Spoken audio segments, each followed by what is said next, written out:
Welcome to Cinema Convos. This is the show where we bring guests with different tastes in film to have a meaningful discussion about the art of cinema.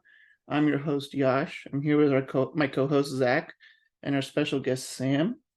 Today, we're discussing the film King Kong from 2005, which was written by Fran Walsh, Philippa Boyens, and Peter Jackson, and it was directed by Peter Jackson.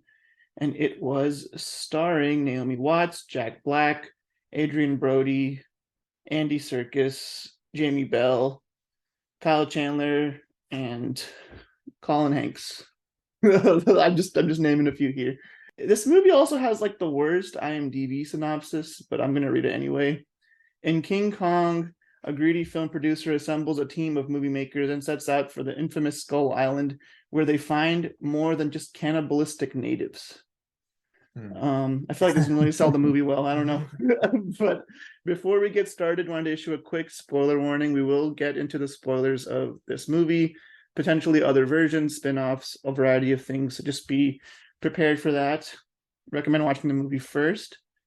And with that, we wanted to ask Sam, what's your first memory or best memory with this movie or even this character? The first version of the character I was ever aware of was the 1970s one. I watched that as a kid a lot. And so when I saw the first trailer for the Peter Jackson one, I didn't realize it was a King Kong trailer was coming out. I was in theaters and I remember I was a kid and I saw all these things happening, but they weren't showing Kong yet. And I was like, what is this? And then after a while I was like, wait, this feels like King Kong. And then in the middle of it you see like the eyes of him and then it ends and it shows the title. I was like, oh, like so I was so excited. I made my family, my extended family, everywhere I went, I made them take me to see it in the theater like 5 times. It was crazy. So this movie, I had never seen any version of King Kong. I know I had been on the ride at Universal, which scared the crap out of me. And then that ride burned down, I think. And then Peter Jackson did like a remake of it years later, which I also went on that as well, which is very cool. But that's my introduction to King Kong as a character. But as far as the movie goes, I have kind of a fun story. There's layers to my fun story with this movie. I know my brother really wanted to see it, and he was like 5 or 6 when this movie came out, and I was like 8 or 9. And by the time we got around to seeing it, we watched it in the Dollar Theater. It wasn't playing in theaters anymore. So we waited a while to watch it. And my dad had invited a family friend of ours and her dad to watch it with us. And she hated the movie, but me and my brother had fun. So that's all that matters. But we all watched it together, and my most distinct memory of watching this movie is just every time King Kong was on screen doing anything remotely cool, there was another kid in the theater who would just like roar. He would just be like roar like every time. And for a 3-hour movie about King Kong, that happened a lot. Might have been me. It might have been you. I don't know. But yeah, that was just kind of a fun experience. But yeah, so that's my first time with both the character of King Kong and then this movie, and then I did watch some of the older versions to prepare for this. So I think this is my favorite of the 3, and I'm really excited to talk about it more. What about you, Zach? I hadn't watched this movie as a kid, and I hadn't watched the 70s version nor the 30s version. I hadn't really watched any of the versions, honestly. I think I may have seen a little bit of the 30s version when I was a kid, but yeah, I just haven't had a lot of experience with the film or the character. I do have my really only experience with this film is kind of a funny story. So this came out 2005? Yeah. So I remember that winter of 2005. So I remember watching Saturday Night Live. I guess that was the Christmas episode of 05, and Jack Black, he was the host. And it was right on the heels of I think King Kong had just been releasing that weekend or something. And so they had a lot of skits about King Kong. And one distinct memory I have is in the opening monologue for his episode, there was a skit of where he sang like what was, like in the premise, a like rejected theme song that he wrote and sang. And he sang that as the opening monologue. And it was, so I just remember that it was really funny. I remember really loving that skit when I was a kid. And funny enough, that's really my most relevant memory when it comes to this movie as a kid, of that SNL skit. Nice. But yeah, I just that's really the only thing. Had to find a lady to give to Kong to keep that chunky monkey tame. He fell in love with Naomi Watts' character. I forget her name. Okay, I have to admit I didn't read the script, cause I find that it gets in the way of my acting process, which I've carefully honed, and also I don't know how to read. King Kong, past the Great Poupon. King Kong, fighting the Viet Cong. King Kong, everybody bang a gong for King Kong, because he don't belong. And of course, I watched this version for the first time yesterday. I'd never seen it before. It's a good movie. Yeah, it's really good. And you bring up Jack Black, and I watched this movie before I really knew who Jack Black was, like as an actor, and it's a more dramatic turn for him. Like his character can be kind of comical sometimes, but I feel like it's not a typical Jack Black performance at all. So I think when he did that SNL skit, he was probably just aware of the fact that he's mostly known for like doing comedic work. And in this movie, it's a very different turn for him. Like now, like watching it again, knowing who Jack Black is, I feel like it's an interesting choice that they went with Jack Black. I think his casting is really interesting, and I think it's the perfect casting for the character because it felt like he was trying to play Orson Welles, but like an evil villain version of Orson Welles, where he was trying to do anything for the sake of the movie. Yeah. And then in the end of it, he just gives up on the movie. But it's his camera gets like destroyed in the pit. Yeah. His whole he's chasing after praise and admiration from everyone. He's chasing it after the studio execs who are trying to watch his movie in the beginning. They say it's terrible. He wants to be looked at in history as someone who was important. Yeah. And so that's his whole motivation.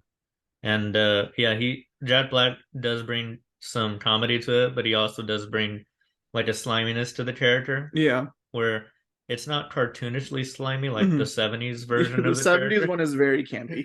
And like mustache twirling evil villain. Yeah. And I feel like he's definitely more flawed than the one from the original movie. The original movie definitely seemed like a guy who was just trying to make a movie, and then that happened. Yeah. This one, they add some more depth to him of, he's flawed and he will do anything for the sake of this, and it's driving him nuts. So yeah, and we were talking, Sam and I were talking about this earlier, how like this movie is definitely a remake of the original movie, the 30s one. It just expands on that storyline in a variety of ways, but it's, takes place in the 30s, and I think that's interesting because when they made the original, it just was the 30s, but like this movie is able to reflect on what the 30s were like, and it gets into more topics, like especially in the beginning with like the effects of the Depression and things like that are more at play, I feel like, in this movie. And Ann Darrow as a character is less about her like wanting to be famous and be a star. It's like she's considering all these like, I guess, strange jobs because she's like, it's a state of desperation almost for the character. Whereas in like the original, she's like, I'm an actress, and like they're on the boat in like 10 minutes. So it's just different. I feel like this movie does a good job expanding on a lot of the things that work in the original story, and I think that's a good route for a remake. Yeah, like she's taking this chance or opportunity to be part of something big, and she's never done that before. And so when she sees that she has no other option left, she has no choice but to take this leap of faith to do this thing, just go on this great adventure and not realize what lies in store for her. Yeah, like I do feel like they do a really good job, especially like at the beginning, really establishing kind of the motivations for the characters, for Jack Black's character and Naomi Watts' character, and really kind of showing, here's where they're at right now. Naomi Watts' desperation for, she needs an acting gig, she needs a part, she needs a job. And Jack Black's was, I need to get this project made, and I need an actress. I've come into possession of a map. The sole surviving record of an uncharted island. A place that was thought to exist only in myth. Until now. Whoa, Carl. Slow down. Is he asking for more money? He's asking us to fund a wild goose chase. I'm talking about a primitive world. Never before seen by man. The ruins of an entire civilization. The most spectacular thing you've ever seen. That's where I'll shoot my picture.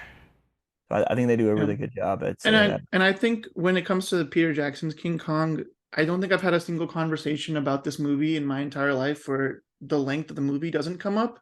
And I think I really like how there's just an hour to let us know who the characters are, learn a little bit more about their motivations, and it builds suspense because they don't show King Kong until like what, hour 15 or something like that. But it allows the characters to feel like people, and then when inevitably some of them do die, there's actual stakes and you actually feel something. Whereas like I like the original movie a lot. I think it's like a piece of film history, but it's interesting because it's an older movie, but I feel like its pace is almost too fast. Like it just gets through everything so quickly, and I think it's because I'm inevitably going to compare it to this movie, which I watched before the original, and I think that's just interesting for me. When this movie was coming out, I had already watched the 70s one billions of times, and I also watched The Mighty Joe Young, the one with what's her name? She's the blonde lady. I'm drawing a blank on her name. She's in I can check this though. she's in the new Doctor Strange post-credit scene.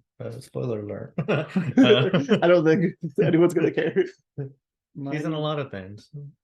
Why is Mighty this driving me Joe. nuts? Oh, Charlize Theron. Yeah, Charlize Theron. Yeah, she's in Mighty Joe Young, and that itself is a remake of a old movie.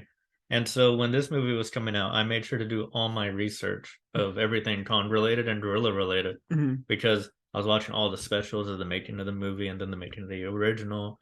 So I watched the 30s one, I watched the original Mighty Joe Young, and then the Charlize Theron Mighty Joe Young. I studied gorillas and stuff. I was taught Monkey Boy in school because I was so into it. The amount of care they put into Kong himself as a animal is really evident, and you see the difference between that and the original Kong, where in the original Kong, because you mentioned the pacing, that movie is meant to be a horror thriller movie. It's not meant to be an adventure movie because scary things are happening to these people.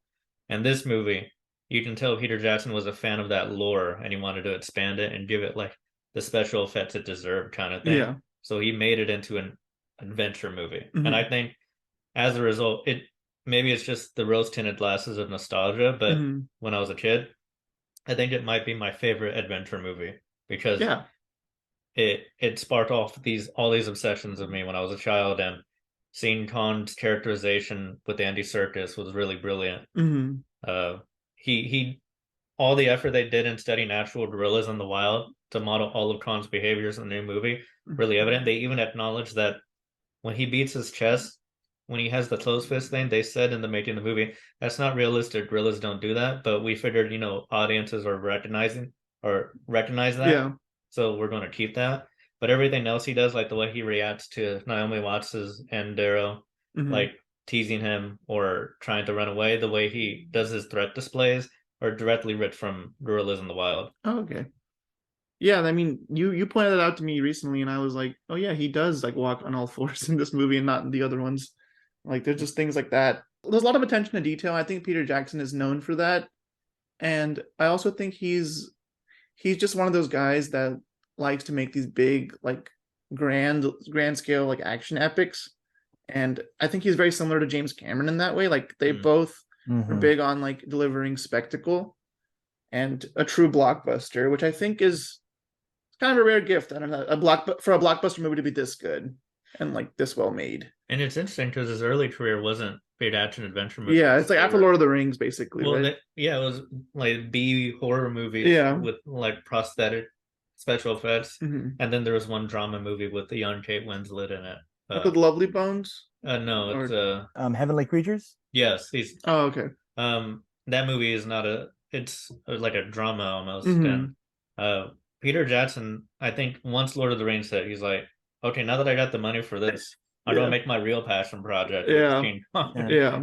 And this movie definitely feels like a passion project. It really does feel like someone who loves King Kong is making this movie. And I think if anyone's gonna make a remake of anything that's like already a classic, it needs to be someone who has a true like passion for the source material. And I think you really tell with Peter Jackson. Yeah, you said it is a passion project. It's like, okay, now I've really established myself as a guy after the Lord of the Rings trilogy, as a guy who can make a financially successful film, like a film epic an epic on a grand scale with an astronomical budget. I've already made the Lord of the Rings, which is great. Now I want to make something that, he wouldn't have gotten King Kong, been able to make King Kong if he hadn't made Lord of the Rings first. Yeah, Mhm. I think That's that's for fair sure. to say. And I think it's kind of interesting if you look at his filmography. The Lord of the Rings trilogy, King Kong, and Hobbit trilogy are the only films he's made that really have that huge budget. Mhm. So that means King Kong is the only film of this magnitude he made that isn't a Tolkien adaptation, which I think is interesting. Yeah.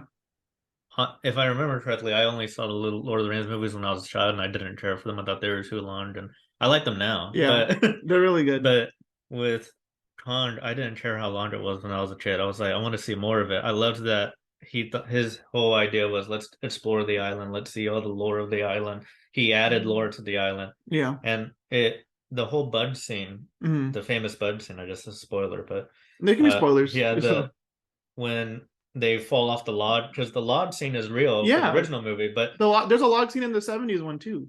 there is a log scene. The bud scene is Mhm. actually an original scene intended for the original movie, but they didn't have the budget for it, Oh, okay. so they didn't add it. So, but there was some test footage of it, Mhm. and Peter Jackson found it, and then Yeah. he was like, "I'm going to make that into this movie." Yeah. So he really is making it a big tribute to the original in many ways. Like even in the beginning, when Carl Denham's character, Jack Black's character, Carl Denham, is talking to Colin Hanks' Uh-huh. character, and they're trying to look for an actress.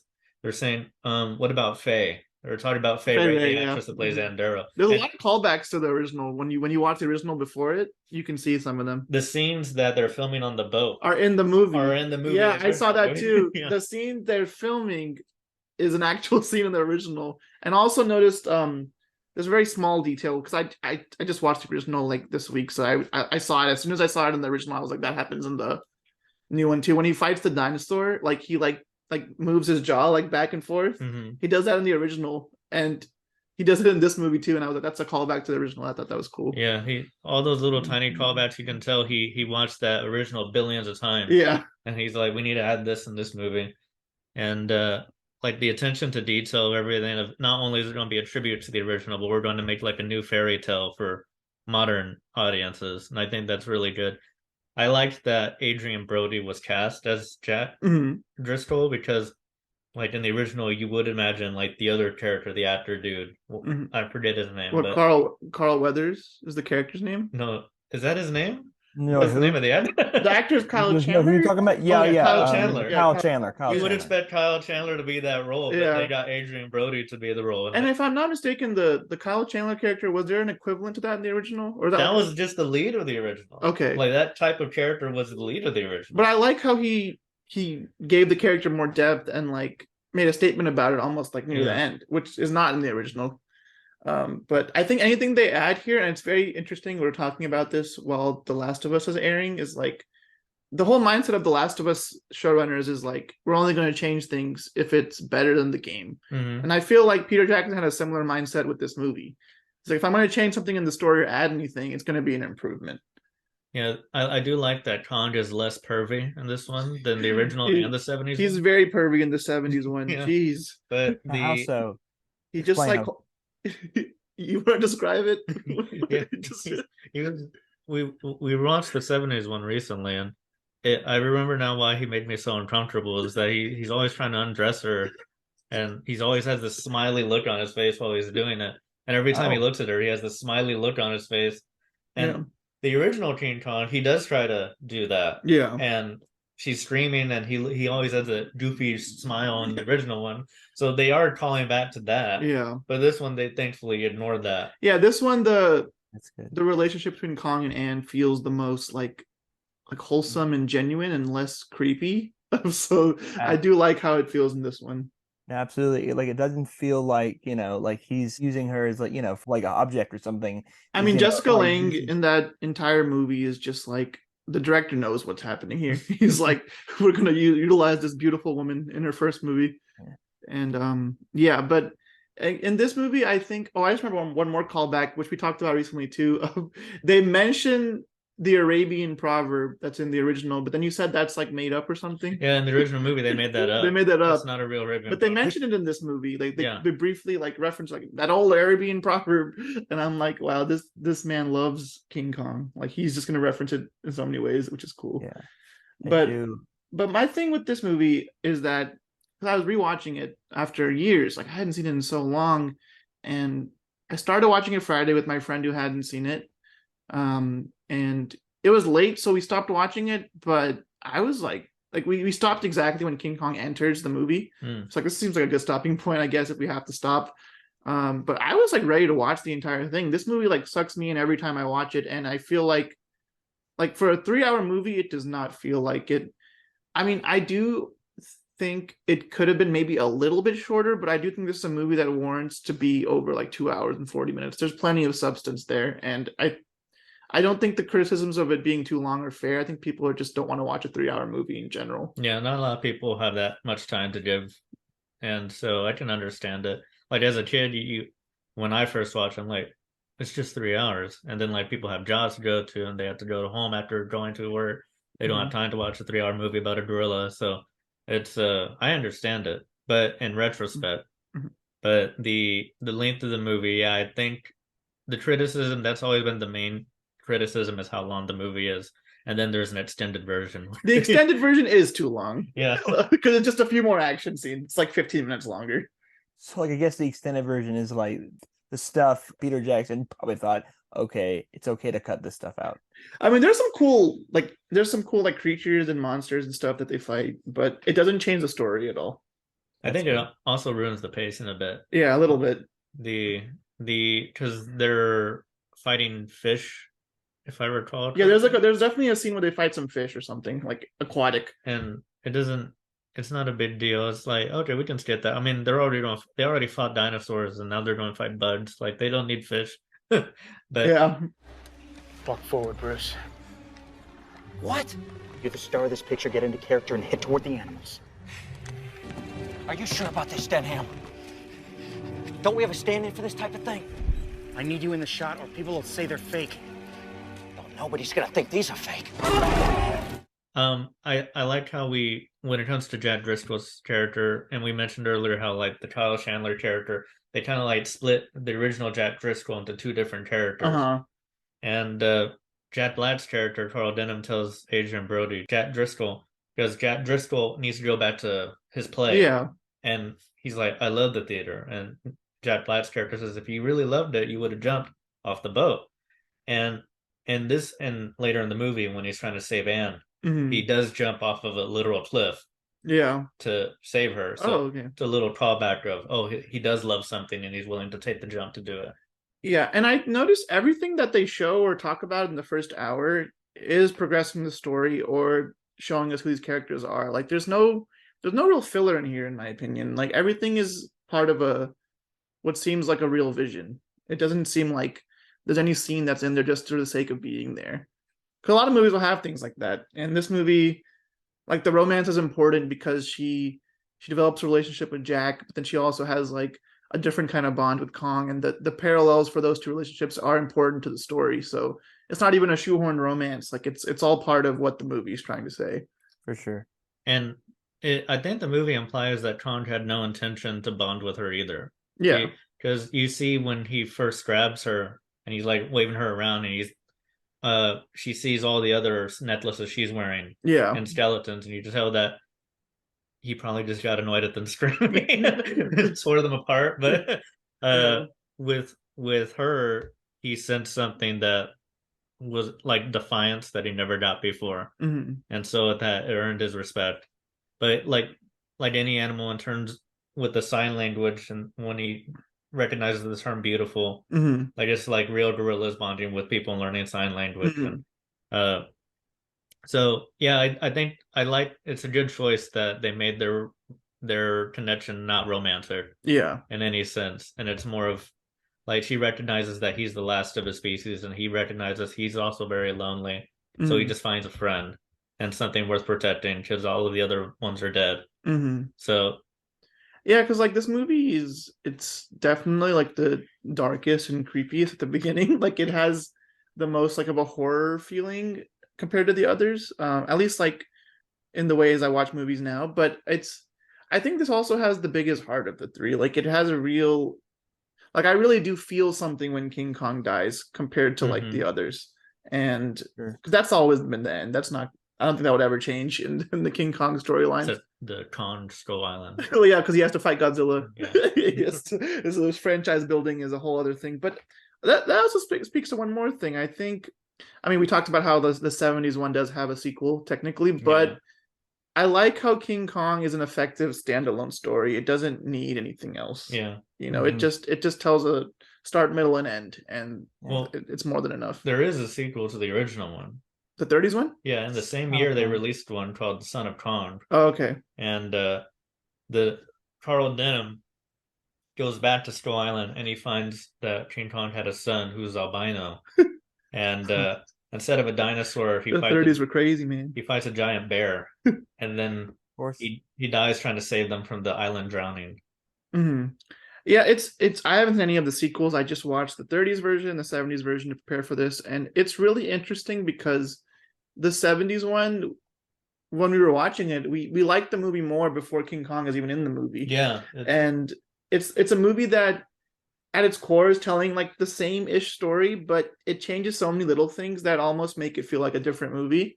And I think when it comes to making a remake, you have like two routes you can go. You can make like the same story, or you can just change it up completely. But I think finding the middle ground where you stick to the parts of the story that work, and then change the things that are more fitting for the modern age or whatever that may be. Obviously, this movie has like the best special effects of all of them, and Absolutely. even while watching it this weekend, and I was worried, like, are the effects going to look bad because it's been like what, No, 18 years, and they look fine. They're great. they're literally my standard for what good special effects Yeah. are in CGI. And I'm pretty sure this won the Oscar for special effects, as it should. Yeah, it did. In fact, I think this movie deserves more than just special effects. I think it's just a great movie. I think blockbusters, action movies, horror movies are generally overlooked by the Academy in general, especially at this time. I mean, yeah, The Lord of the Rings like swept the Oscars, but if Lord of the Rings can win 11 Oscars, this can like be nominated for like some other Oscars outside of just technical stuff. No, yeah, like King Kong, like I feel like to a certain extent, I mean, it was pretty well received, but like I wonder if there was kind of like a little bit of a disappointment for it, following Lord of the Rings, because I think anything you make that follows the Lord of the Rings trilogy is going to be is going to kind of not be in a great position because you're following the Lord of the Rings trilogy. And, and I think for King Kong, I mean, I think in a year, if 2005 was one of those years where they had 10 Best Picture nominees instead of 5, it might have been in there. It could have gotten in there, I think. Yeah. And 2005 is full of great like movies and blockbusters. I mean, let's see. I'm looking at my list. Like Batman Begins came out that year. Episode 3, the iconic Revenge of the Sith. Goblet of Fire. Oh, yeah, Brokeback Mountain was 05 too. That's a great Brokeback movie. Mountain, Crash. V for Vendetta was 05. Like, just a great year for movies. Walk the Line, 40-Year-Old Virgin. Oh, yeah. Just a very good year for Chronicles movies. of Narnia.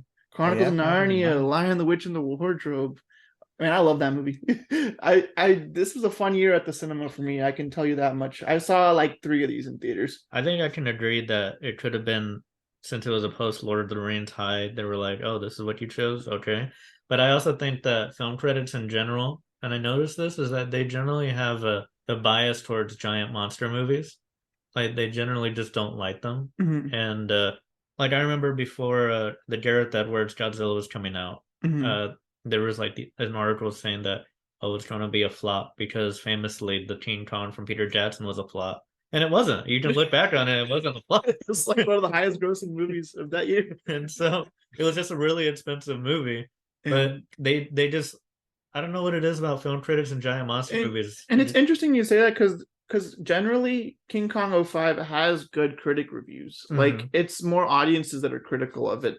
Because I was reading, because 2 critics I used to read, at least back in the day. I mean, Roger Ebert gave this movie 4 stars. As he should. And I remember he described it as like it's the perfect remake because whatever it changes, like is like a flowering of like the original, like it makes it better. And I know American Film Institute named it one of the best movies of the year, And I really liked what they said about it, and I'm just going to read it word for word what they said. So King Kong is why we go to the movies. It's a love story. It's funny. It's also a chest-thumping, larger-than-life, thrill-a-minute adventure tale that knows no equal in its use of digital effects to tell a story. And though Peter Jackson continues to awe audiences with his imaginative use of new technologies, it is his great love and respect for the original film that both preserves and expands upon the themes that have made it a classic. In that sense, King Kong is not only a Valentine to the American film history, it is American film history. And I think that kind of sums up how I feel about this movie. Like, I think it is just such a great movie. I watched it at home with my friend in our home theater, which is very nice, but nothing can compare to seeing this movie like on an actual big screen. It's made for the big screen. And I'm just glad I was, I guess, old enough to watch it when it came out. I was pretty terrified of it, but I really liked it.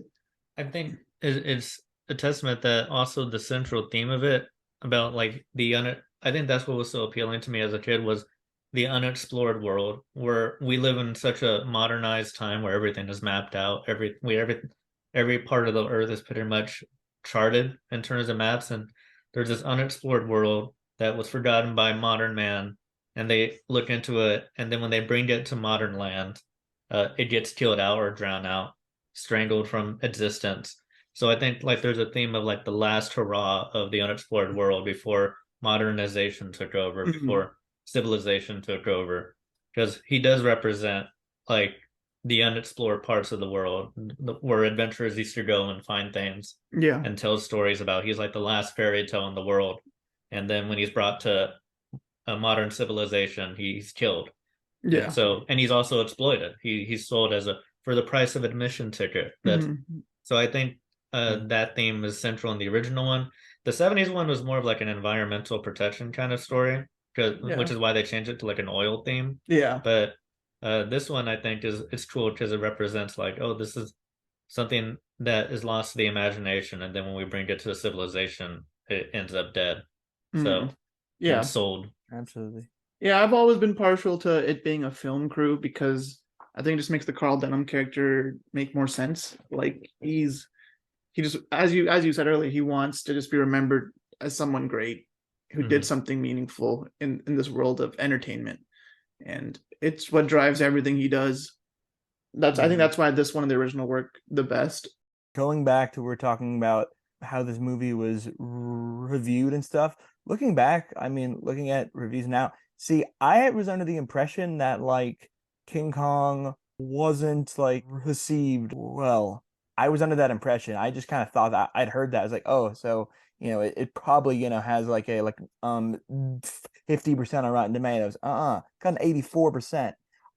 So I'm not sure where I got this idea that it's a flop, that it's a mediocre movie, because that's what they want you to believe. It's not true. It's not. I don't think it's 100% on Rotten Tomatoes, but it's not. It's in no means a flop. It is a solid film.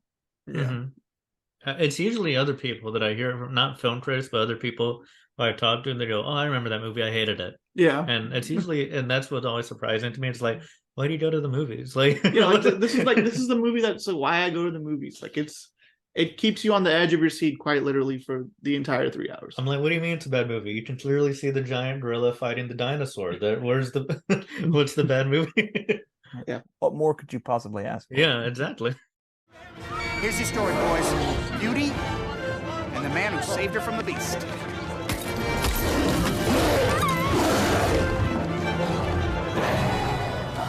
So I feel like for a movie that is so long and full of so many exciting scenes, I was curious to hear if you guys had a favorite scene. Because for me, like I think the dinosaur fight is my favorite, just because, as you said earlier, it's 3 dinosaurs instead of 1, and like he just upgrades it entirely, and they swing on the vines and stuff. And my friend I was watching it with yesterday, he was like, that doesn't seem very like realistic, and I'm like, but it's so cool. Like, why do you care? Like, it's so awesome. But yeah, I was wondering if you guys had a favorite scene in the movie. Well, I'm curious to see what was unrealistic about the giant dinosaur fighting the giant gorilla. I was like, you're watching the wrong movie. If that's your first question. For me, my favorite scene is when, before the final fight on the Empire State Building, he is sitting there with her, and they're both looking at the sunrise Mhm. together. I think that's my favorite scene because Yeah. just as they're having this beautiful moment and connection, then you see the planes go, and I feel like that scene is built for people to already be aware of what's about to happen. Like Yeah. that scene, the way it's directed is we all know what's coming, but we're Mhm. trying to take advantage of this moment and just stretch it as long as we can of how beautiful it is. And then when the planes come, it's like, oh no, it's over, kind of Yeah. thing. Like I do like that scene a lot, and I also do like the dinosaur fight as well. But I think one of my favorite scenes, and this is the one that's like kind of like right before the scene on top of the Empire State Building, the one where it's just kind of a cute little scene. I mean, the movie could have done without it, but I just like that they have it in there. Is the one where they go on that frozen lake skating, hiding around on the frozen lake. I don't know. I think it's kind of cute.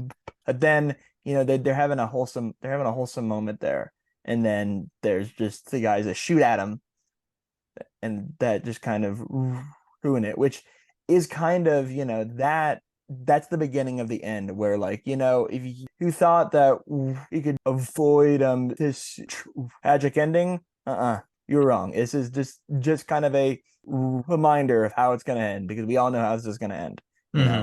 And it's interesting because I think one of the big themes of this movie is like what having empathy and understanding of others can do. Like Anne as a character, I feel like is the only one that truly has empathy for King Kong.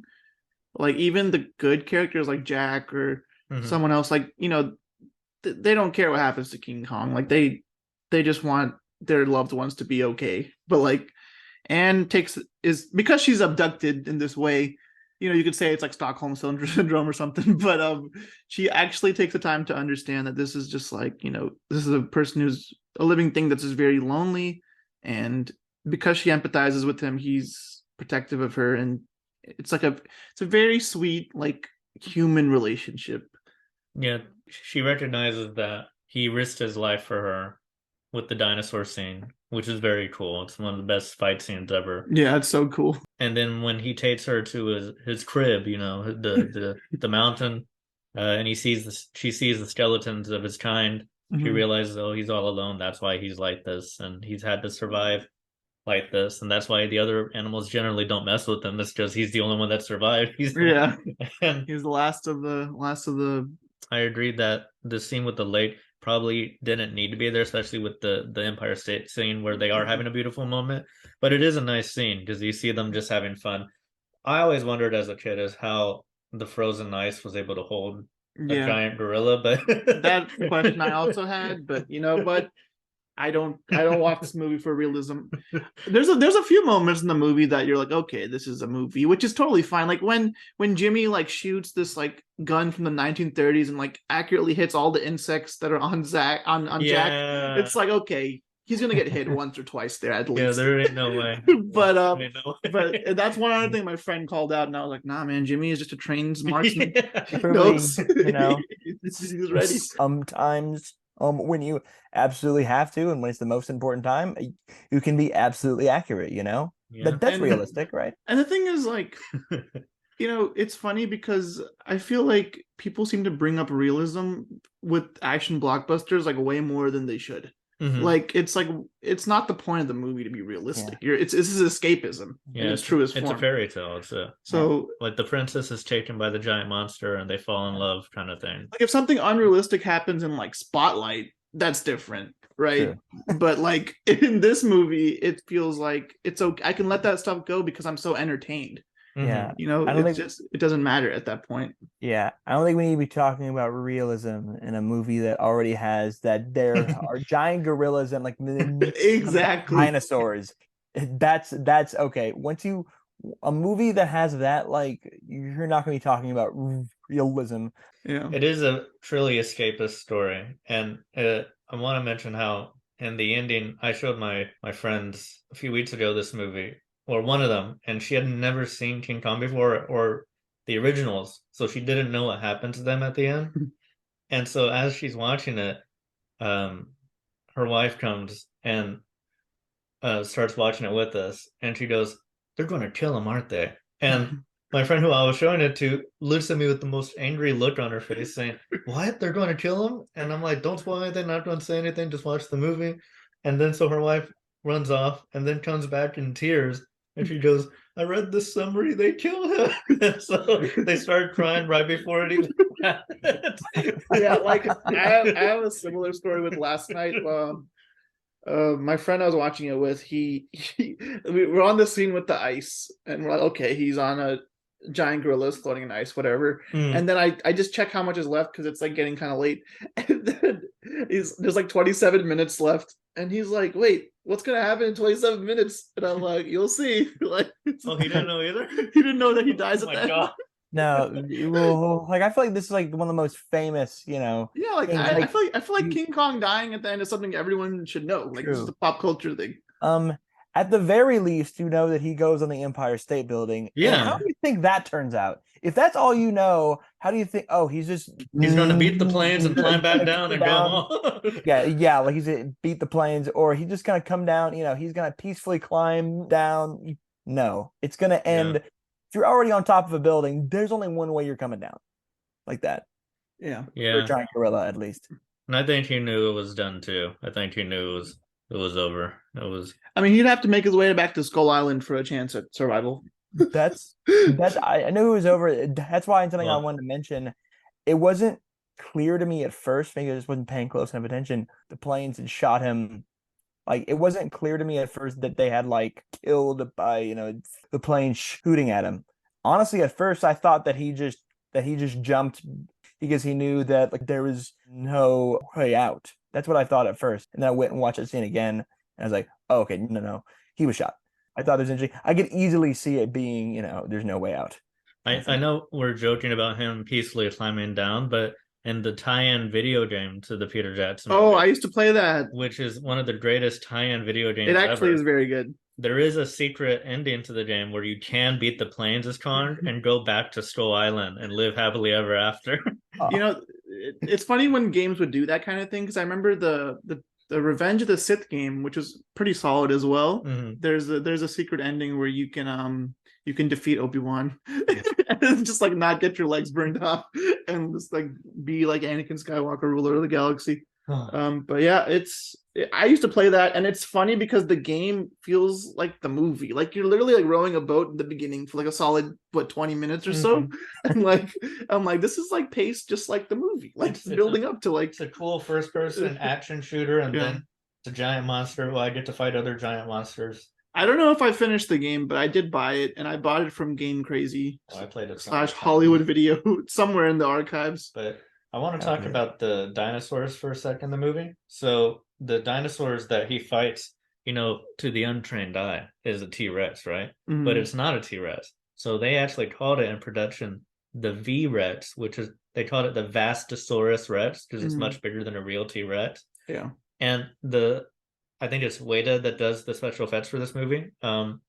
They said that, if we just made it look like a regular T-Rex, it looked kind of boring and tired.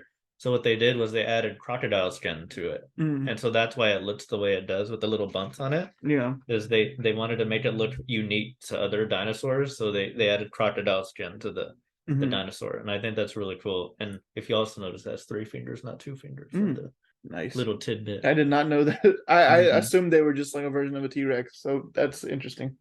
Yeah.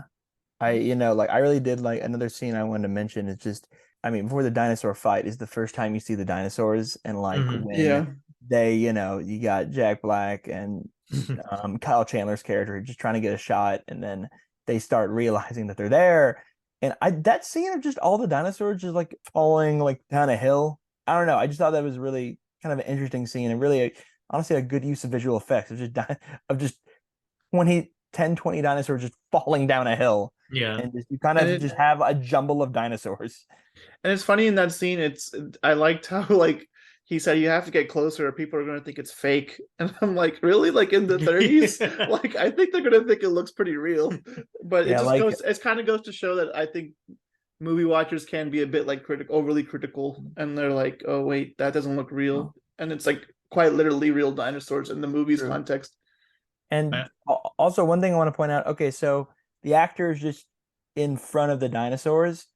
honestly, how is that going to make it look any less fake? You could have superimposed him over fake dinosaurs. How's that going to be like, oh, he's in the shot too? Oh, I guess it's real. It's No. the 30s. That would take real magic trick to do that. But as far as like those dinosaurs in that scene, like they're not velociraptors, but like basically they're the raptors in the movie, and they're chasing the giant long neck Diplodocus running. In the lore of the movie, and I read it in like the making of the movie, they were thinking that this island was already dying, and that's why you only have one con left. But if you notice, all of the carnivorous dinosaurs are clearly going after things that are bigger than them. They don't care anymore because they're starving, and like food is going away, the buds are taking over. Like if you notice, all of them are willing, like even the giant V-Rexes that are going after Anne, it's a little tiny thing. Yeah, I'm like, how's it gonna feed all three of them? And so, but because they're, if you notice, all of them are drooling, they're all starving. Like that, the idea of the lore behind the island is by the time they arrive, that island is already dying out. And so that's even the natives, they're not even, their homes are like desolate. Yeah. And so the whole idea was they go on this island and it's just at the tip of where everything's starting to go extinct kind of thing. And they just happened to witness that little window of time of where there were things in it, but that's why everything is like starving to death and trying to eat everything. Yeah. Like, because clearly in real life, I doubt a raptor would go after something as big as a Diplodocus or a herd of them. Yeah. And this one, they were like, we don't care, we need to eat. Yeah. And so I think that's cool. They added lore that the island itself is dying. It's not a thriving island. Yeah. It's like, it's a land forgotten by time, and now that it's found, its time is up kind of thing. It definitely, Skull Island never feels like a fun or exciting or like beautiful place. Like except for the sunset scene, I'm usually generally I feel like the characters are in danger, and I think that's good. It adds to the tone of this movie, but I also think like the boat they come on is like kind of gross too. Like it doesn't ever feel like a fun passage. And I think that's part of the tone setting for the movie. Like it's just going to be kind of a slimy, like gross adventure. But yeah, that's I think that's interesting that because it makes a lot of sense because I kept wondering like why are these three like massive dinos trying to eat this like one human woman? Like it just seems like it's not going to do anything for them, but if they're all starving, it makes sense. If you notice when Kong is climbing up the mountain with her, there's giant stairways that he's climbing, which implies people were there, but they're no longer there. They got driven out. And so like it's more implications that island used to be thriving, and then now it's desolate, it's dying. And you see the rot underneath with the insects and everything. Yeah. So I think there's little subtle hints of what the island used to be, kind of. For sure. Something I want to mention real quick is you were talking about kind of the boat they came on, kind of a slimy kind of. He's like, these are some like lamb brains with walnuts, just a weird. That was Andy Serkis. Yeah, that was Andy Serkis. I know. Yeah. I recognized him. They kind of have the whole slimy vibe to it. The whole first 45 minutes of the movie just has that very slimy, cynical vibe. Everything about the beginning of this movie is just cynical, you know? Yeah. It's on the heels of the Great Depression, all the vaudeville theaters closing down, starvation among the actors, where they talk about, oh, I haven't eaten today. No, I haven't eaten today. Or figuring out where your next meal is coming from is a very real concern for them. And then you have Carl Denham committing a crime, and that's how we get to the boat. Vaudeville, huh? I worked vaudeville once. That is a tough audience. If you don't kill them fast, they kill you. Mr. Denham, I want you to know that I'm not in the habit of accepting charity from strangers, or for that matter, taking things that don't belong to me. There's obviously a terrible misunderstanding. It's just that I haven't been paid in a while. That's awful. Anyway, Anne. And it's funny because it seems like an intentional choice that like people are starving and also like people on the creatures on the island are starving. Like it's almost a parallel for like how people are living at the time. And I think that's more of a result of being able to make a movie that takes place in the 30s in like 2005, because we know how history played out versus like the original just in the 30s because it was the 30s. Yeah. But this was like very reflective of the times. And we were talking about drawbacks earlier. Another drawback we were mentioning was in the scene when Kong is brought back to New York and they're doing the ceremony to give off the fake Anne. The natives, the fake natives, look like the natives The from the actual original natives in movie. the original, yeah.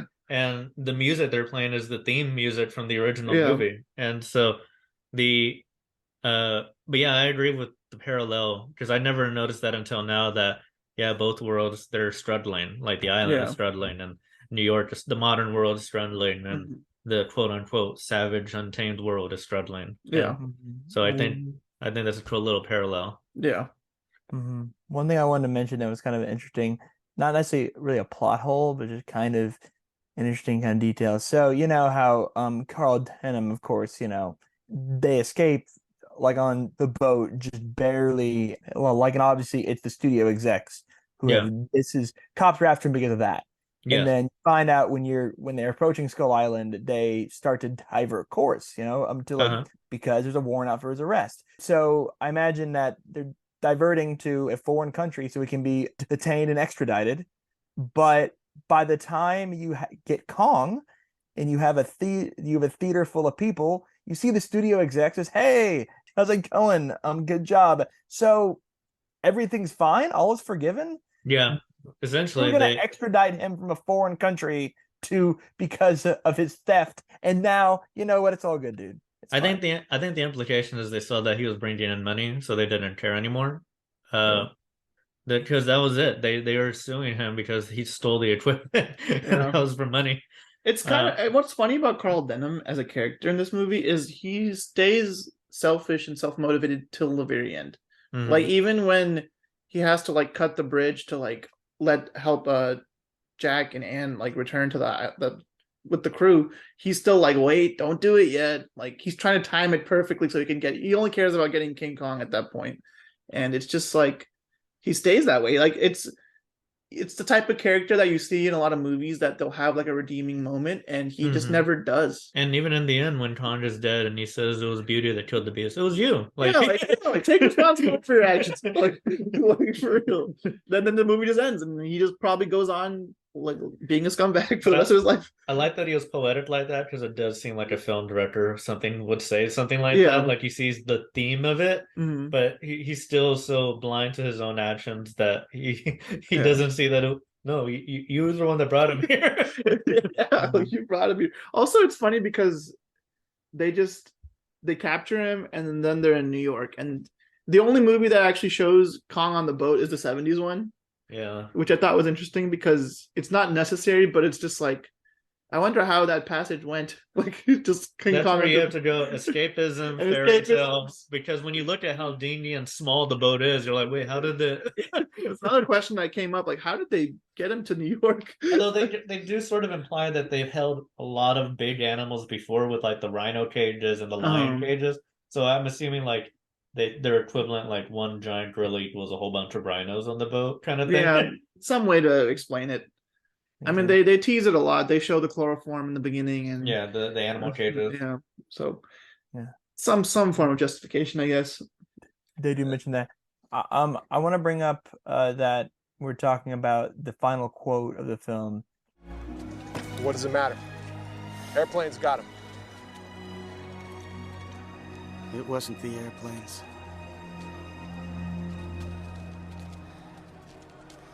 It was Beauty killed the beast. So just to be clear, what Beauty is he talking about? He's talking about Anne. He's talking about Anne. So it was Anne. Yeah. He's saying that Anne killed King Kong. Well, what he's saying is that the beast, in this sense, Kong, he's never seen Beauty like Anne before. And he fell in love with Anne, so to speak, not romantically, but he fell in love with Anne to the point where he risked his life to do whatever he can just to be close to her. So in that sense, like the pursuit of Beauty, or like Beauty, the enticement of it killed him because he left his homeland for her. He did all this, and he's now cornered. Just he can spend one last moment, one last sunrise with her. So he's not saying, "Oh, Anne killed the beast." He's saying like the enticement of Beauty did it, and seeing something so beautiful, he didn't want to lose that kind of thing. Yeah. And at the end, it cost him his life. And so in a sense, he is right. that that's true, because like if he just killed Anne in the beginning, then none of this would have had to happen, and he's just chilling in his mountain. But because he saw Anne and saw something so beautiful, but also somebody that was willing to be a companion, in a sense that he is more or less correct, but it is really Carl Denon's fault for bringing the animal over in the first place. But Yeah. True. but he probably would have been upset if Anne was gone and he was still on the island. I just thought it was interesting, and this is my opinion. I felt like Jack Black kind of saying that. I get that is a callback to the previous films. Just Well, just the original, right? Yes, the original. Yeah. Okay. In isolation, I feel like just that quote, Jack Black saying that quote at the end, just feels kind of out of place to me. I don't know. I can see that. Yeah, I do think that it feels a little shoehorned in with everything else. Like it could have just ended with his body and everybody taking pictures of it, and you see like but I do think that because in the original movie that's how it ended. They wanted to include that in this one. I do feel like out of everything in that movie, that is something that feels a little shoehorned in. Is Jack Black saying that. But yeah, I don't know how else you would want to include that. True. I think that quote works better in a 30s movie. I think like kind of cheesy quotes like that work better in movies that are made in that time. And I get that this movie really does emulate, and that's something I like about it with the production design and stuff. They really captured the 30s well. Yeah. But at the same time, it's not a 30s movie. This is a movie with a $200 million budget that has the greatest special effects you've ever seen. And I have a hard time seeing it be that and also trying to emulate that kind of 30s film very well, where a cheesy quote at the end it feels out of place to me. Yeah, like, and we mentioned the special effects. Like, as I said before, I still use this movie as my benchmark for what good CGI is in a movie. Because it holds up and more than enough. Where if you see it, this movie's from 2005. It's almost 20 years ago, and the CGI is better than some recent MCU movies. And I'm not going to hate on them, but I'm saying that it's just being real. Like the CGI is really good, and the amount of detail you see where everything looks living, and there's sweat on them, there's drool, there's dirt. Like the hair, like Kong looks like like an animal. Like he's not just a clean cut. Like I think this design of Kong CGI is better than the Kong Skull Island Kong. I understand what they were trying to do with that one, because they wanted the Kong Skull Island one. Director said he wanted it to look like a CGI version of the original 30s one. That one wasn't really a gorilla; it was just a giant ape that stood on its hind legs. That's what the new one is. So he just wanted to do a CGI version of it. But with Peter Jackson, he's like, no, I'm going to do a giant gorilla. And he definitely does a giant gorilla. It'd be a gorilla. It looks like a gorilla. Yeah, and I think Kong Skull Island and Godzilla vs. Kong are the only King Kong movies since this, right? Yeah. So that's interesting because I feel like those movies are just strictly action blockbusters, and they give no real depth to King Kong at all. From what I can remember, it's been a while since I've watched both of them. In fact, I haven't really. Whatever they do want to say about him, it hasn't already been said before. Yeah.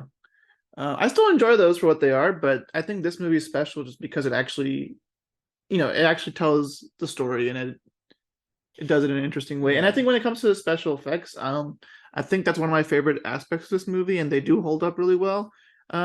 Did Andy Serkis do motion capture work for this one? He did Kong. He did Kong, right? So one thing I do want to bring up is I feel like Andy Serkis is often overlooked for his work in motion capture with the Planet of the Apes movies and Gollum and Lord of the Rings.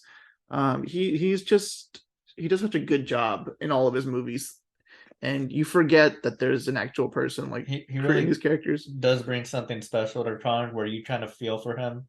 Like he looks like a real animal, but the fact that Andy Serkis is able to make him emote to the point where we as people can go, oh, I can see that this animal has feelings, this animal has a soul, kind of thing. Like Kong is not just a monster in this movie; he's an actual character. Like there's a humanity to him, which only a real person can like bring to a character. I think like this. Yeah, they try to do that with the 70s one. He does feel like a character in the 70s one, but a different kind of character. I just don't like him. He's just a weirdo. The 70s one is truly this it's just like the campy movies from that era. It feels like that. I read someone's review on Letterboxd. He said it felt like a Brian De Palma movie that made a kaiju movie. Oh, or like okay. it does kind of feel like it. And I was like, I can see that sort of. Yeah. But I just wish Khan was not as pervy in that one. I felt like I It would have just been gets totally on board with it. it becomes comical at a point. Yeah. It's hard to take seriously. But when it comes to this movie, I think it's not even fair to compare it to like monster movies because Mhm. it's not like comparing it to like Godzilla maybe like like the original Godzilla is nothing like the other Godzillas. Except Shin Godzilla. Except Shin Godzilla, which I haven't seen. Like, and I guess the American made Godzilla movies. Yeah. But what's interesting is with this movie, it is quite literally the same story. I agree that it doesn't feel like a monster movie. It doesn't. It feels like an adventure movie, and it just happens to have a giant monster in it. Yeah, which I think is cool. As I said in the intro, this movie does have a lot of actors in it, and I was curious if you consider yourself a fan of any of the actors involved, or if you have a favorite character or like a favorite performance. A favorite performance, yeah. Anything like that. I think in terms of anybody standing out, I don't think there's a standout performance in this movie other than Andy Serkis as Khan. Yeah. But I do really like Naomi Watts' version of Ann Darrow. Mm-hmm. To me, she's my favorite version of the character. She's Yeah. strong, and even though she screams, like it's not annoying where like, oh, she's a helpless damsel in distress. Okay, the 30s version has a lot of high pitched screaming. Yeah. Like it's And, like it gets I was watching it without my headphones on, and my mom was like, what are you watching up there? She's just like, ah, Yeah, it's like for like two here's like Naomi Watts' Ann Darrow is like she screams a lot, but that's because Yeah. she's being passed around in the air while a dinosaur fighting a gorilla. Yeah. But she's not a helpless character, and she's not like a, no offense to Jessica Lange's Dwan, but Dwan. she's not like a eye candy, oh look at me, I don't run in short shorts on an uncharted island kind of thing. Yeah. You want to eat me? Then go ahead! Do it! Go ahead and eat me! Go ahead! Choke on me! I love Jessica Lange, so props to her. But but Naomi Watts' character, like she's not loveless because she loves Chad Driscoll or she's in love with him. Mm-hmm. But she's also very much her own woman. Like she knows she can take care of herself if she needs to, and she doesn't feel like a typical like damsel in distress. And you know, she can hold her own. I know. I'm glad you mentioned the screaming because her screams are pretty good. Like they're Yeah. not annoying. They're Yeah. like, oh, they're screaming, and those are good screams. Yeah. Like she was I think at this point in her career, she was mostly famous for The Ring and being in David Lynch, Mhm. Mulholland Drive. Yeah. And she actually asked David Lynch ahead of this movie, like, should I take the part? And he says something along the lines to her, something like, Naomi, any red-blooded American woman who gets snatched up by King Kong is remembered forever. You gotta take this movie. Like he said something like that. Oh man. And so she's like, okay, I guess I gotta do the movie. That's great. Amazing. That's an amazing quote. I think for me, I'll go ahead and say that I love a lot of Jack Black projects. School of Rock is one of my favorites from him. But I really think it's an interesting performance here. But yeah, Andy Serkis, that's one of my favorite actors. I mean, all of his motion capture work in the Planet of the Apes trilogy, I absolutely love. I think I don't know, Zach, you might know more about this, but like, does that not like qualify for the Oscars or something? Because I feel like it should be considered. Go for it. Andy Serkis, it's a crime he hasn't gotten a Best Supporting Actor or Best Lead Actor nomination for anything, considering Lord of the Rings, this Planet of the Apes films. Here's the thing: there's no steadfast rule saying he can't be nominated. Okay. This motion capture, there's no rule saying you can't. It's just I think voters look down on it. Because listen, he's an actor who it's both a visual, he has dialogue, and he's visually on screen. Is it the person exactly you're seeing on screen? No. But how is that different from being covered in makeup? You're covered in million-dollar special effects. This whole thing kind of came up because I remember 2013, Scarlett Johansson was getting buzzed for maybe she could get a Best Supporting Actress nomination for that film until it was figured out that, well, he actually isn't eligible because it's just her voice. You're not seeing any of her. That's the same thing that for an animated film, it's just your voice. Here, it's not just a voice. It may seem like an animated film, of it's just the voice. No, I mean, if anything, it's not even the voice. It is, I think you got to award and recognize the talent of motion capture of these motions. Now, are you awarding the actor or are you awarding the special effects? You could argue, well, we're awarding Andy Serkis by giving the Oscar to the visual effects team because that's really the marvel of it. No, you got to give props to the actual actor that's doing the motion capture. I think it's important to adapt with the times, and because motion capture wasn't a thing when the Oscars started, but like it very much is now.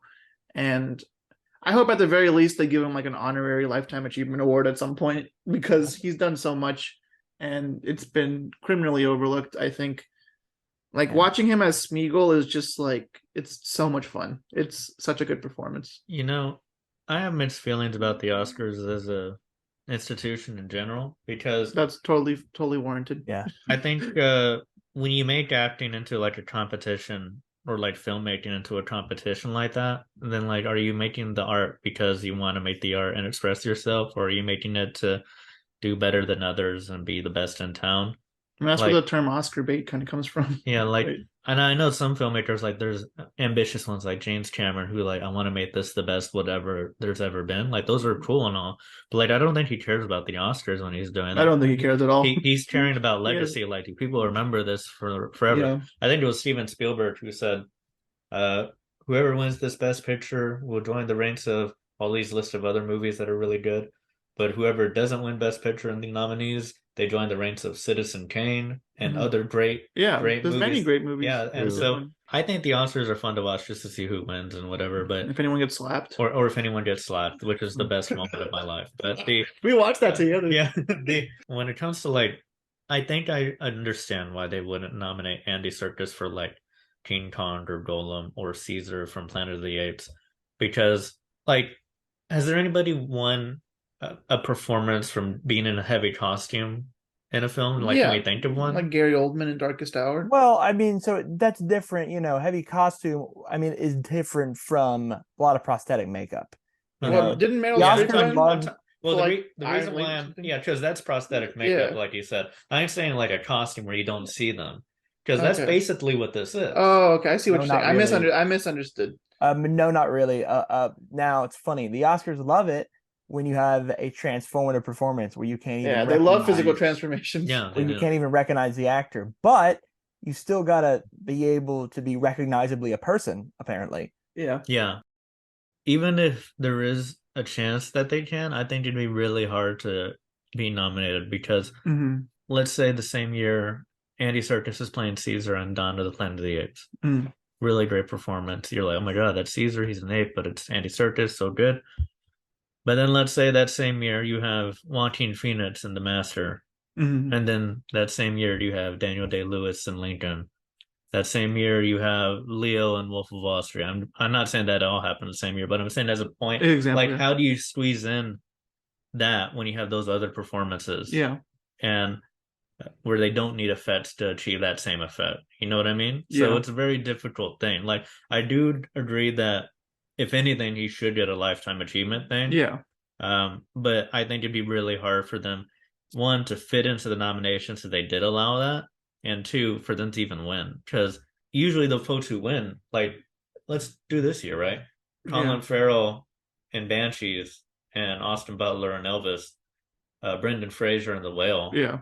But like I said, like, how would you fit in a motion capture performance in those nominees from this year? Like, when you think of those other performances and what they're able to achieve. So I think that's why there's no rule against it, but you haven't seen it, is like, how would you even fit that compared to other performances? Yeah, that's a fair case. I think you would try and get someone, I guess, if you think about it, like, for example, him in Rise of the Planet of the Apes, where he's clearly the lead, but there's other people, live action people in it. You can make the case that he's supporting and somehow shoehorn him into a supporting actor race. That's a very common thing. I think the other thing they would do is, there's two things they could do. One, give Andy Serkis a Lifetime Achievement Award. Yeah. It's coming. Something they should have done, maybe, and I think they should have done this for Lord of the Rings, is the Oscars do this from time to time. They can give a Special Achievement Award. Yeah. Basically, to honor to recognize someone's special achievement. We would give you an Oscar if we had a category for this, but the category we're awarding for you doesn't exist yet. They did it when Toy Story came out, when they didn't have a Best Animated Feature Oscar. They gave Toy Story that. They gave it to Who Framed Roger Rabbit because of just amazing it did. I think a couple of years ago, Alejandro Iñárritu made a short film that was virtual reality, and they were just like, okay, well, you have to honor that, so they gave him a special achievement. They could have done that for Andy Serkis and be like, we've never seen a motion capture performance like this, and we just want to honor that. That's fair. I think I know we're getting a little off topic, but that's okay. The Oscar nominations have never really made sense. Like, for example, for Judas and the Black Messiah, the lead. Yeah, that was the whole thing. He was nominated as supporting, and then the other lead was supporting. So who was the lead actor? Like, that was ridiculous. With lead and supporting, I know Zach has talked a lot about this. Like, it depends on a variety of things, right? Look at The Godfather. Yeah. Marlon Brando was only in the movie for 18 minutes. Michael Corleone, Al Pacino's in the majority of the movie, but Al Pacino's supporting actor, Marlon Brando's the lead actor. That doesn't make sense to me. Don't get me started on The Godfather. Listen, as Yash knows, I could talk for hours about this and this alone. The Al Pacino thing, famously, Al Pacino, everyone remembers that Marlon Brando, when he won the Oscar for The Godfather, he refused his award. Yeah. What I don't remember is Al Pacino, actually, for Best Supporting Actor, he refused his nomination because he thought, I'm not a supporting actor, I'm the lead. Yeah. That's absolutely fair. And then the whole thing with Judas and Black Messiah, that was a pretty famous. I remember being shocked on nominations morning when we all expected to see Daniel Kaluuya there, even though he's arguably the lead. But if one of them has to be the lead, I thought Lakeith Stanfield, he's clearly the lead of the two because we're following him. But what happened is, I think Warner Brothers, and this is how it works, they will campaign someone as lead, someone as supporting, and they realize, okay, lead is too crowded, so they switched gears right before voting ended, or right before the voting window opened, and be like, they switched gears and started marketing him as supporting. This year they tried that with the Fabelmans. Right. Michelle Williams was always marketed as lead, but then that race tightened up and they were like, well, let's market her as supporting. Now eventually they didn't do enough work there, and enough people had voted her for lead actress, so she made it in. But it's a pretty common thing of just, it often has to do with how the studio markets it. It's very interesting because I know we were talking about that when we were making our predictions this year with the Fabelmans, and watching that film, I like that film a lot, but I would not call Michelle Williams the lead of that movie. I'd definitely call her a supporting character. So that's just interesting to me. Absolutely. And the story is about the boy who's basically Steven Spielberg. Yeah. And he's the lead. We follow him throughout the story, and his mother is a supporting character. And I think there should just be a clear-cut way of defining that versus making it a campaign thing. It just would make a lot more sense. I think it should be brought down to how much screen time. I think if you don't have a lot of screen time, you're a supporting character, whether your scene was incredible. Yeah, like Anthony Hopkins in Silence of the Lambs. He was only in it for 8 minutes. Yeah. But he left such a huge impact. Yeah. It's crazy. Supporting characters can have impact. I think that's the thing they need to realize, that it's okay if they don't have a lot of screen time. They're still a supporting character. But yeah. The most famous example of this, and we can stop, will be being on topic, but was famous of the category fraud thing, 1980. Yash, I think you've seen this movie, Ordinary People. You've seen Ordinary People? I have. It's a great movie. Timothy Hutton, he's clearly the lead. Yeah, without a doubt. He's a 19-year-old, 20-year-old kid, and that was a year where you were going up against Robert De Niro for Raging Bull, and lead actor. So United Artists marketed Donald Sutherland, who plays the dad, as lead, and what? Mary Tyler Moore, who plays the mom, as lead, and Timothy Hutton as supporting. And he won supporting actor. He was phenomenal in that movie, though. He was clearly a lead. That is the most egregious case of category fraud I've ever seen. Yeah, but if he was a lead, he would have lost. He would have lost, but it's but it should also be true to what the performance is. You should be awarding them for the right category. Yeah, exactly. I guess a win is a win kind of thing. That's how they see it. A win is a win. Okay, so Okay. moving on Back to King to Kong. King Kong. Back to King Kong.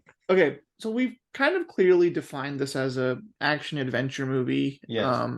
I think there's some elements of horror, but That's why I think it's a true adventure. like horror and maybe some sci-fi, maybe fantasy, but like it's pretty clear cut. I don't think it's trying to be anything else. It's like a fantasy.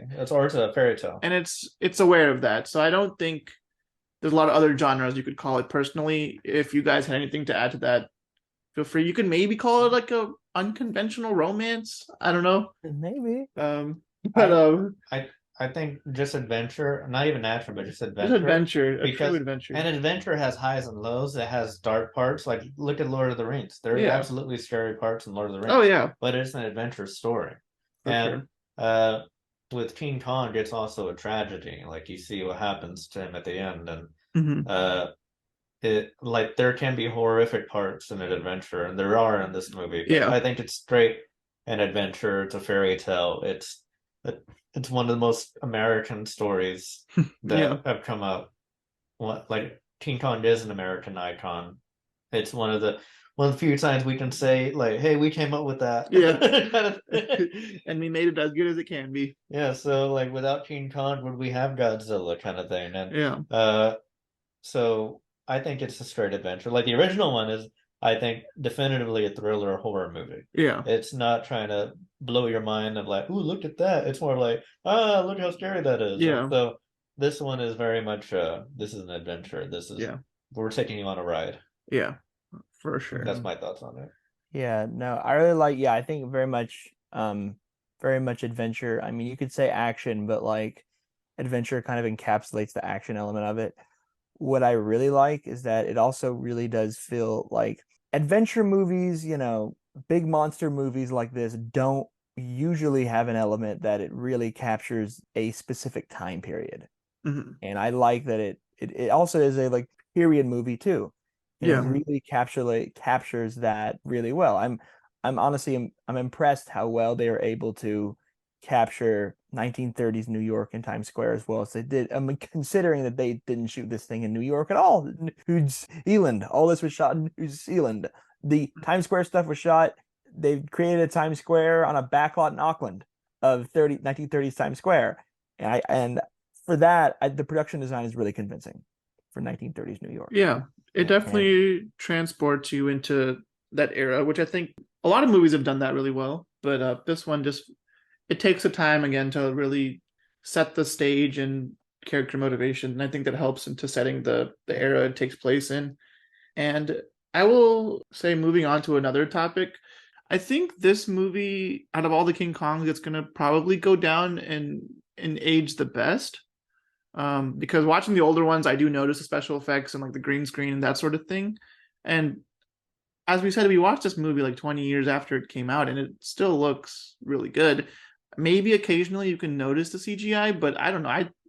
I think we'll still be talking about the special effects for this movie for a long time. I think in terms of adventure pieces and period pieces, I think the best adventure movies are period pieces, like Raiders of the Lost Ark.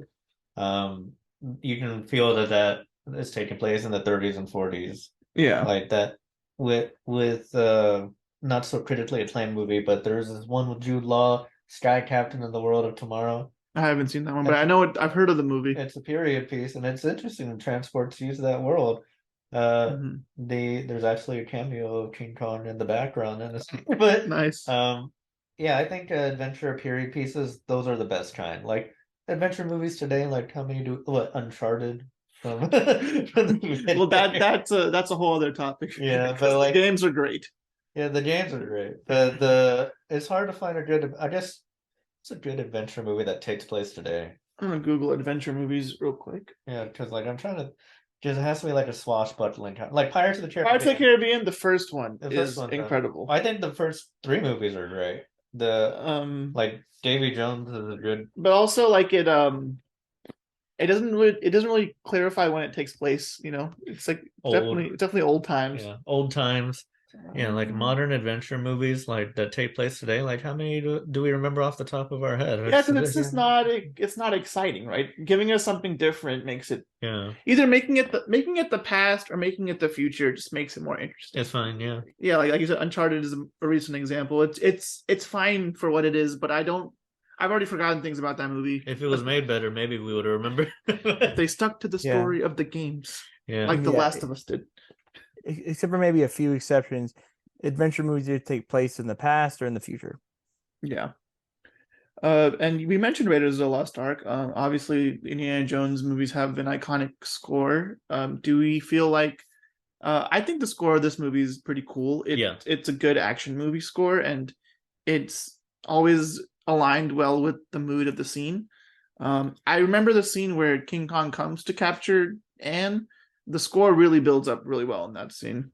I love the incorporation of the original movie score in this because like in the opening titles, you get the original movie score. The dun, dun, dun. Yeah, I think I noticed that as well. But I think like the dun, dun, dun, dun, dun, dun, it's like, great. Yeah, we used to hum that as kids like all the time. Like it's a great little adventure kind of theme. I think it's good.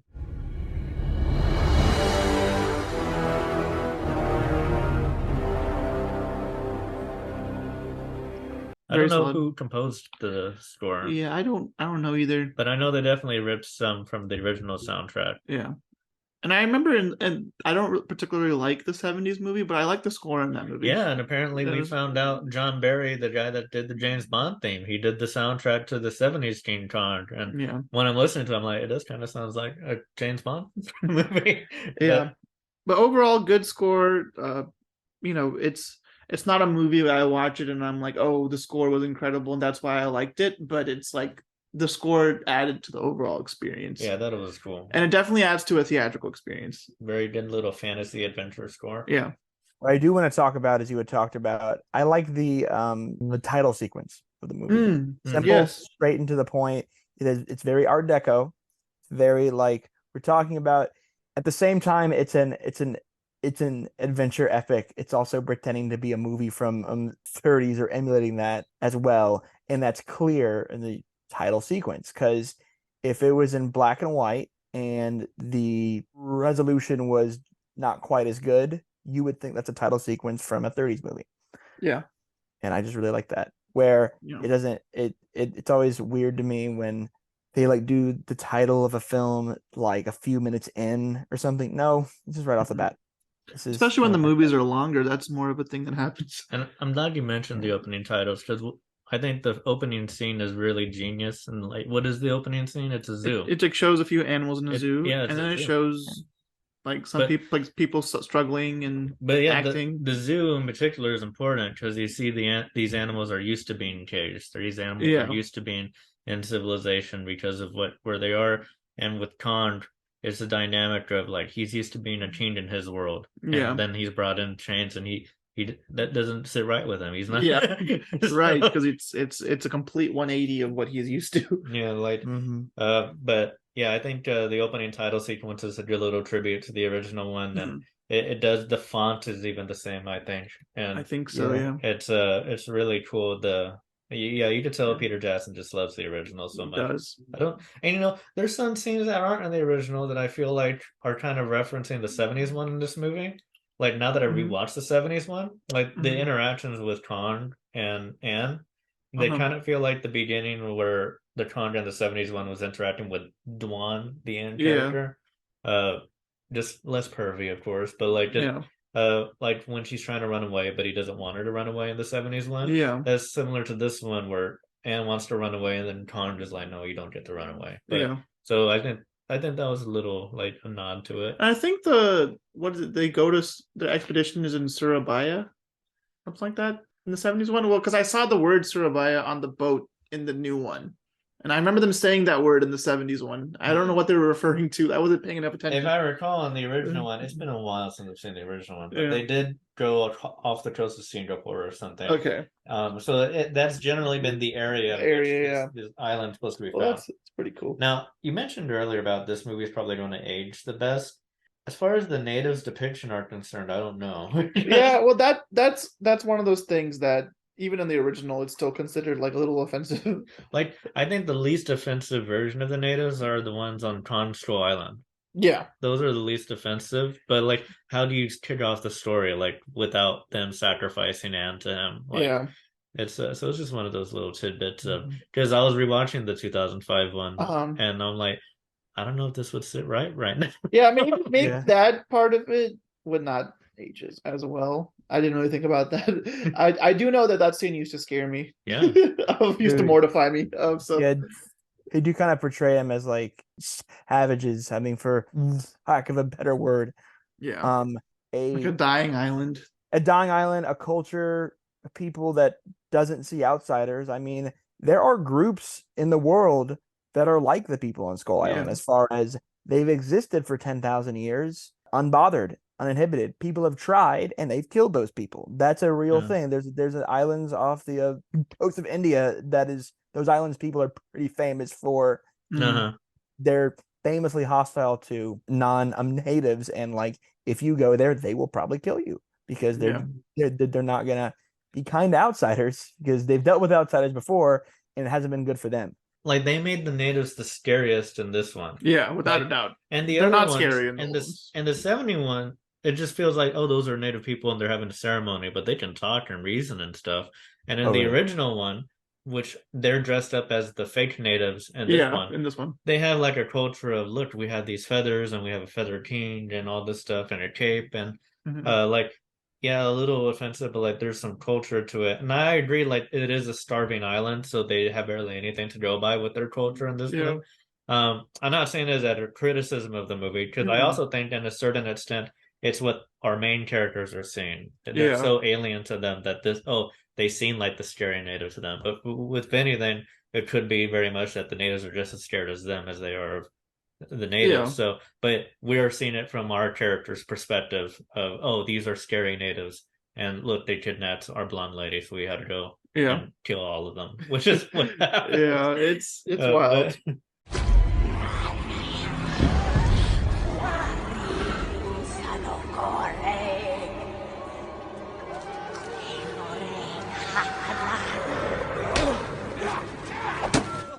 You don't see them kill all of them, but you don't see them there anymore once they're waiting for Tarn. You can only speculate what happens. They're just kind of gone after.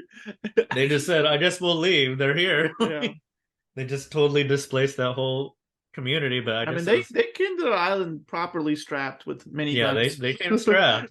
So they showed that in the movie. So it's they lost one guy or I guess a few guys. And they're like, all right, we'll take them out. But yeah, it's just one of those things where it is a little, but I also see it as, these are what the characters are saying. They wouldn't know any better. And I do think there is a testament that is the starving island. Like, what sort of culture can you get from that? Yeah, when you're just trying to survive and trying to appease a giant gorilla that's beating you up. So, like, for sure. Okay, so one of the questions we like to ask near the end, and there's no wrong answer to this, is there anything in the movie you would change to improve it, or do you think it's perfect the way it is? That's tough. Yeah, it's a tough one. It's not meant to I've always loved this movie. I definitely wouldn't add anything to it. There doesn't need to be anything added. There's already an extended cut where the ad sticks to it. I think, if anything, my one little tiny critique of it, besides the length, I guess I'm going back to what I just said. They shouldn't add anything, but they might want to add something. I felt like the romance between Jack and Anne is kind of rushed. Yeah. And I don't really see them have enough moments where like they find a reason to like each other. Yeah. Like to the extent where he's like, I'm gonna risk my life to save this woman. Yeah, like why? Like that. My question is, like, I can understand why she loves him because like she's read his work and she admires his mind. But like, what's the reason he likes her other than she's a pretty blonde lady? So, I guess he likes her spunk, but she's also like the only woman on the boat. Yeah, like it's like, oh, she's off as hot. But no, she, for the record, Naomi Watts is very beautiful and still is. But but yeah, like I wish they added a little bit more to that. But it's one of those. It's a fantasy thing. You fall in love with the princess. You don't need any other reason behind it. And like, yeah, it's like one of those things where like it's an escapism movie. They're having a romance can drive a lot of the plot points.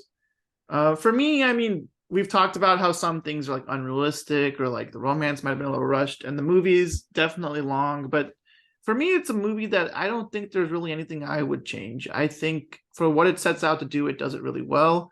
And after having seen the previous versions, I think this is just one of those movies that it's like it's a rare gift to see a remake or a reboot that to an extent even surpasses the original. And I think for that regard, I don't think I would change anything in this movie personally. But it could have been maybe a little shorter. Like that's like if I really have to think of a complaint, it could have been like 10, 15 minutes shorter and maybe it would have tightened up a bit, but I don't know what I would take out. So that's like an unfair criticism, I feel like. But yeah, Zach, what about you? How do you feel? I mean, I haven't really spent enough time with this movie to really know exactly what I'd take out. I think I agree with you, Josh, though it's a little long. If there was something to take out, I think the pacing of the island scenes can be a little slow at times. That's just me. I don't know exactly what scenes, but I do remember there being some moments where I'm like, this is a little slower than it needs to be. So I think there's a couple of scenes there that you could just abbreviate a little bit. It's interesting. I've always like ever since I first watched the movie, and it could be because I was a kid, but ever since I watched it, I always wanted them to stay on the island as long as possible. I love the island scenes, just exploring the world and all the dangers that lurk around it and the wonders. But going back to the little Jack and Anne romance thing, I think the reason why it bothers me is that I care more about Con and Anne's relationship than Jack and Anne's relationship. Yeah, for sure. And I feel like the movie wants you to care about both and how they collide with each other. But like, if you're going to dedicate a whole hour on a boat ride to the island to build up this relationship, it should have been built better. Yeah, you know what I mean? So I felt like the movie wants you to feel the conflict of, oh, she loves Jack, but she also cares for Con. And to me, I only cared about her relationship with Con. Yeah. Jack seems like Adrian Brody does great. Yeah. It's just that I wish that they gave them more of a reason to have a thing. The thing is lacking its chemistry. Naomi Watts and Adrian Brody, I don't think they have a lot of chemistry together. Yeah, that's fair. I agree with that. And I think they wanted Adrian Brody because, if I'm not mistaken, he just got the Oscar for The Pianist. Yeah. Yeah. This was the peak of Adrian Brody's career. This was when he was the one of the hottest commodities in Hollywood at this point. It didn't last long, but this was when he's the hot ticket. But he's a great actor. Yeah. He's a great actor, but he's not A-list. But for a time after The Pianist, they were he had the momentum where he could be. When he kissed Halle Berry at the Oscars, he flew too close to the sun. That's what happened. Very true. Very true. Should have been me, but but yeah, I think that's why they got Adrian Brody for this. I'm not saying he did bad. It's just that I felt like the chemistry between Anne and Con is better than Jack and Anne in the movie. You get Andy Serkis to play Jack Driscoll. Yeah, that's the ultimate Con. Yeah, he'll be the chef and the love interest. Lamb balls and sauce. It's like, what? Would you guys say definitively this is the best version of the character and the movie? Like this Peter Jackson's King Kong, is that the best King Kong? I think so. Having seen the two older ones so recently. Yeah. And I think it's better than Skull Island for sure. So yeah. I've only seen his version, so I can't speak on it.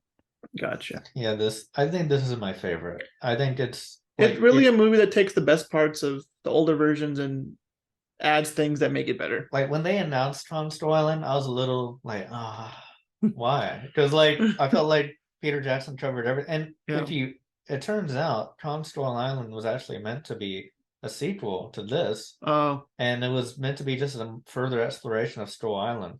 But then the production changed and the studios changed. They wanted to do a Godzilla thing. So then they added the whole new story of Vietnam and a new Kong. But originally it was supposed to be an exploration of Skull Island as a sequel. But it failed and failed. Yeah. Well, okay. The last thing we want to ask you on today's episode is, if you had to convince someone to watch this movie, what would you tell them, or what's your sales pitch? Giant gorilla fights dinosaur. 3 dinosaurs. 3 dinosaurs. And you'll cry at the end. Yeah, I mean, I think I would say, if you like old school action blockbusters that are just completely like captivating and movies that are made for the big screen, if you've ever said like, oh, they don't make blockbusters like they used to, this is just one of those movies that fits that phrase so well. I agree.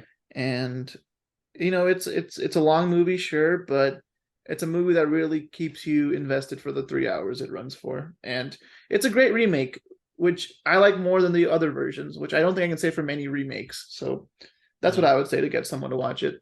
What about you, Zach? Yeah, I mean, listen, I think is a quintessential adventure film, high budget. If you like high budget adventure films with maybe the best special effects that you will ever see. And hey, listen, I know 17, 18 years have passed since this. The special effects hold up really, really well.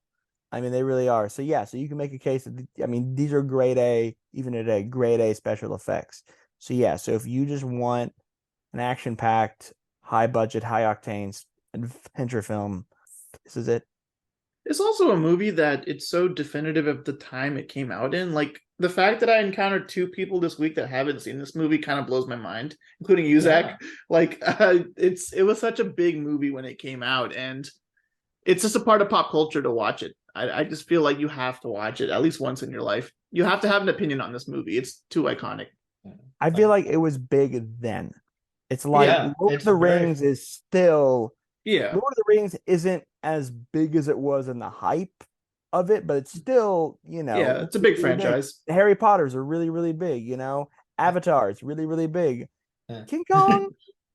Yeah, I agree. I think it's really weird that this movie didn't have lasting staying power with audiences. Like, I never hear anybody talk about this movie when they talk about like good adventure movies or whatever. Yeah, no one talks about this movie. They talk about Pirates of the Caribbean around the same time, but I never hear anybody talk about King Kong, and it trips me out because I'm like, this is the coolest movie ever. There's a giant gorilla fighting 3 dinosaurs. Like, I don't know. Is that not enough for you? Oh no, it wasn't the airplanes.